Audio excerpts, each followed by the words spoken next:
બેસ્તાન ભાણોદરા ગામની સીમમાં પાણીના નાળામાં એક ડ્રમમાંથી ગત 27 જૂને હત્યા કરાયેલી મહિલાની લાશ મળી હતી. પોલીસે આ ગુના ડ્રમ પર લખેલા બેચ નંબરના આધારે ઉકેલી કાઢ્યો છે.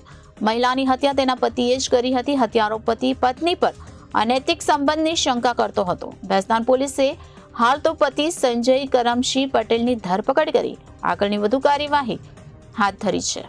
27મી તારીખે પત્નીની ઘરે હત્યા કરી પતિએ લાશને 2 દિવસ સુધી પીપળામાં સિમેન્ટ કોન્ક્રીટનો માલ ભરી રાખી મૂકી અને 29મી તારીખે નિકાલ કર્યો હતો.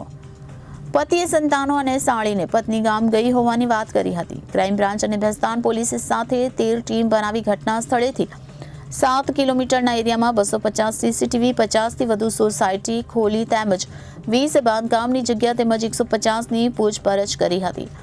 આરોપી 4 દિવસ પહેલા સિક્યુરિટી ગાર્ડ તરીકે નોકરીએ લાગ્યો હતો. મહિલાને સંતાનમાં એક દીકરો અને એક દીકરી છે. પોલીસે જણાવ્યું કે હત્યારાના સાઢુભાઈનું અવસાન થયું હતું, જેથી મૃતક મહિલા તેની બહેન, પતિ અને બાળકો સાથે રહેતી હતી. પોલીસે ડ્રમ પર GACL અને બેચ નંબર લખેલો હતો. આથી પોલીસે દહેજમાં કેમિકલની કંપનીમાં બેચ નંબરની તપાસ કરી, જેમાં ડ્રમ સચિન JIDCમાં કેમિકલ કંપનીમાં મોકલ્યું હતું. પછી સચિન JIDCમાં કેમિકલ કંપનીમાં તપાસ કરાવી તો આ ડ્રમ સચિન હોજીવાલામાં વેચાણ થયું અને તેણે ખાલી ડ્રમ ભંગારવાળાને આપ્યું હતું. પોલીસે ભંગારવાળાના સીસીટીવી કેમેરાની તપાસ કરી, જેમાં 25મી તારીખે હત્યારો ડ્રમ લેવા આવ્યો હતો. હત્યારો ખાલી ડ્રમ બાઇક પર ઘરે લઈ ગયો હતો.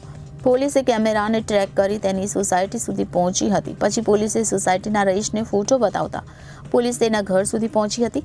મૃતક મહિલાની 7 વર્ષની દીકરીની માતા વિશે પોલીસે પૂછ્યું તો તેણે 5 દિવસથી ઘરે નથી તેમ કહ્યું હતું. પોલીસે કપડાં બતાવ્યા તો તેણે માતાના હોવાની વાત કરતા હત્યાનો ભેદ ઉકેલાઈ ગયો હતો. પાણી ભરવા પતિએ 25મી જૂને સચિનમાં ભંગારના ગોડાઉનમાંથી 700 રૂપિયામાં ડ્રમ ખરીદી લાવ્યો હતો. પછી 27મી તારીખે બપોરે કોઈ ઘરે ન હતું, આથી પતિએ પત્નીનું દુપટ્ટાથી ટૂંપો આપી હત્યા કરી હતી. ડ્રમમાં લાશને ઊંધી નાખી તેના પર સિમેન્ટ કોન્ક્રીટનો માલ નાખી દીધો હતો. પછી લાશને 2 દિવસ સુધી ડ્રમમાં પેક કરી ઘરમાં રહેવા દીધી હતી અને 29મી તારીખે 600 રૂપિયામાં ટેમ્પો ભાડે કરી 4 મજૂરોને ડ્રમ ઉઠાવવા 1000ની મજૂરી આપી ભાણોદરા ગામની પાણીમાં ડ્રમ મૂકી આવ્યો હતો. હત્યારાએ ચાલક અને મજૂરોને પૂજાનો સામાન ડ્રમમાં હોવાનું કહ્યું હતું. સર, ડ્રમમાંથી કોઈ મહિલાની લાશ મળી આવી હતી, શું છે મામલો? ગઈ તારીખ 2/7/24ના રોજ બેસ્તાન પોલીસ સ્ટેશનમાં ભાણોદરા ગામની સીમમાંથી એક ડેડ બોડી મળી આવેલી જે મહિલાની હતી. તે બાબતે અમે બેસ્તાન પોલીસ સ્ટેશનમાં નવી BNSS કલમ 103(1) અને 238 મુજબનો ગુનો દાખલ કરેલો. આના પછી અમારે બેસ્તાનની ટોટલ 4 ટીમો અને ક્રાઇમની 7 ટીમો આની પાછળ લાગી હતી અને તેમણે સૌ સાથે મળીને આ ગુનો ડિટેક્ટ કરેલો છે. આમાં એવું છે, જે આરોપી છે સંજય પટેલ કરીને, તે એની પત્ની સાથે શંકા વ્યંગ રાખતો હતો. એ બાબતે બંનેને બોલાચાલી થતાં એણે ગળે દુપટ્ટાથી ગળું દબાવી દીધું અને ત્યારબાદ આ રીતનું એક ડ્રમ લાવી એની અંદર સિમેન્ટની 50 કિલોની થેલી લાવી કરી અને પછી માણસોને બોલાવ્યા કે મારે એક માતાજીને આ ડ્રમ છે, માતાજીનું બધો પૂજાપાનો સામાન છે, એને પાણીમાં પધરાવવું છે. એમ કરી એ 4 જણને મજૂરો બોલાવી, ટેમ્પાને બોલાવી અમારે અહીંયા આગળ ભાણોદરા ગામની સીમમાં આવીને એને નિકાલ કરેલો છે. અત્યારે આરોપી અમારી ટીમે, જે આપ પાછળ જોઈ શકો છો, PI શ્રી વિજય પટેલ, ACP શ્રી ગોયલ અને અમારા ડિસ્ટાફની પૂરી ટીમે ખૂબ જ મહેનત કરી આ ગુનો ડિટેક્ટ કરેલો છે. આ આરોપીને સર વિચાર કઈ રીતના આવ્યો આવી ઘટના કરવાનો?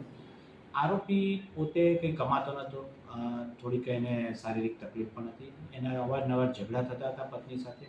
એના બાબતે ગુસ્સે થઈને એણે આ કર્યું. પછી એને ડેડ બોડી નિકાલ કરવા કઈ રીતે કરવું એટલા માટે એણે જાતે આ વિચારી અને આ રીતે પગલું ભરેલું છે. ક્રાઇમ પેટ્રોલ કંઈ જોયું હતું સર? એવી કોઈ ના, એવી કોઈ નથી ક્રાઇમ પેટ્રોલ જોયું હોય, પરંતુ એને નિકાલ કઈ રીતે કરવો એટલે એને ઘરે પાણીની તકલીફ હતી એટલે પીપળું લાવ્યો હતો 1 દિવસ પહેલાં. એવું હાલ પ્રાથમિક પૂછપરછમાં જાણવા મળ્યું છે. એટલે એમાં નાખી સિમેન્ટ નાખીને આ રીતે નિકાલ. આ લોકોનું રહેવાનું કઈ જગ્યા છે? આ લોકો સચિનના પાલી ગામ છે ત્યાં રહેવાનું છે. સર, ખાસ કરીને પોલીસને કેટલો ચુનૌતીઓનો સામનો કરવો પડ્યો? અજાણી મહિલા હતી. આપ સમજી શકો છો કે 2 તારીખ 5-6 દિવસથી સતત આ પોલીસે 24/7 આની પાછળ લાગી.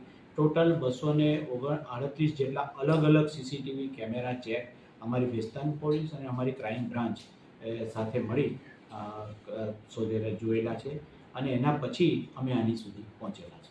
મહિલાની ઓળખ નહીં થાય એવું હતું સાહેબ, તો પોલીસ માટે કયો વળાંક રહ્યો હશે ખાસ કરીને? સૌથી બેસ્ટ વસ્તુ કહેવાય તો જે ડ્રમ હતું, ડ્રમની ઉપર જે એક બેચ નંબર હોય, અમારા પીએસએ પહેલા જ દિવસે એની પર ધ્યાન કેન્દ્રિત કરી કે આ ક્યાં ગયું છે, જે બેચ નંબર પરથી, એના પરથી આખો ગુનો ડિટેક્ટ થયો છે. મહિલાની ઓળખ ત્યાર પછી જ સ્થાપિત થઈ છે.